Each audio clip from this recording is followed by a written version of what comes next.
Missing people of color stories have sparked headlines after missing persons case of Gabby Petito. One journalism student says the lack of diversity in the media is the problem. Valley View's Kimmy Chacon has more. CSUN students from the Black, African American, and other communities are speaking up about the lack of news coverage when a person of color is reported missing.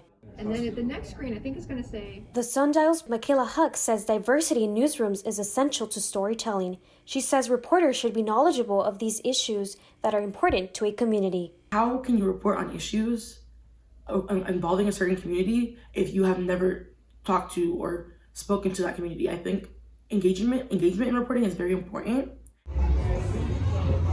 Educator Cheyenne Winston says a lack of proper media representation is frustrating the Latino, Black, and African American communities. They never cared about our bodies.